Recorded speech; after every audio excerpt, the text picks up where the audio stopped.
kita sowan ke dalamnya. Kebalikan zaman sekarang, ustadz suruh datang ke rumah. Nggak apa-apa, yang namanya kepingin belajar baca Al-Quran. Betulan tuh, akhirnya Pak Ustadz sering datang ke rumah. 1 minggu itu pasti 3 kali datang ke rumah sang orang yang nggak bisa baca Al-Quran ini. Dan lama kelamaan sudah saling kenal, bahkan ternyata sudah seperti keluarga. Dan Pak Ustadz masuklah ke ruangan yang memang buat khusus ngaji, dan ruangan ini memang hanya Pak Ustadz dan keluarga itu saja yang tahu.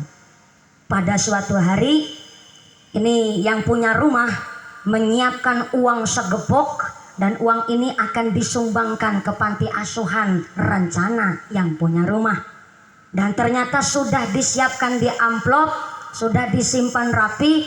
Ternyata agak pikir-pikir lagi nih, kalau segebok kayaknya kebanyakan, masih ada keperluan lain. Akhirnya dikurangin lagi tuh.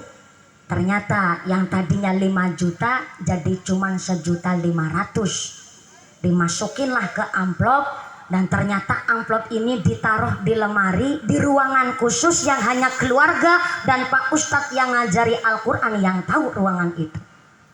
Lah ternyata setelah pulang ngaji, ini Pak Ustadz pulang ke rumah dan keluarga ini kehilangan itu amplop. Amplopnya isinya 1.500.000, nggak seberapa sih. Tapi keluarga ini geger.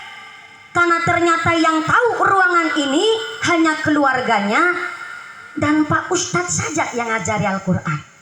Ternyata sang keluarga saling tuduh menuduh, dan ternyata sang istri dituduh nilep itu duit. Sang istri bilang, ya Allah Pak, saya nggak mungkin nilep itu uang cuma 1.500.000. Bapak aja ngasih jatah sama saya seminggu sampai 20 juta. Masa saya nilep 1.500.000? Si anak pun gak ada yang ngaku. Dan ternyata satu keluarga ini curiga sama Pak Ustadz yang ngajarin baca Al-Quran. Gara-gara curiga inilah akhirnya setiap ketemu di jalan, ini Pak Ustadz dicurigai sama satu keluarga. Hingga sampai 1 bulan punjul Pak Ustadz gak dipanggil lagi ke rumah buat ngajarin Al-Quran. Sampai-sampai ini keluarga tambah sengit, tambah benci sama itu Ustadz, sambil ngebatin, Ustadz kok nilep duit.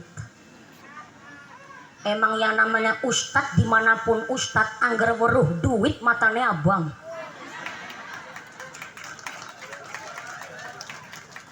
Itu satu keluarga punya pikiran macam begitu sama Pak Ustadz. Akhirnya sampai-sampai ada suatu hari sang istri ketemulah sama Pak Ustadz ini di jalan.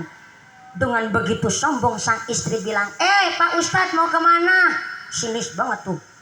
Pak Ustadz jawab, iya ibu, ini alhamdulillah mau berangkat ke pasar harapan adol pitik. Oh ternyata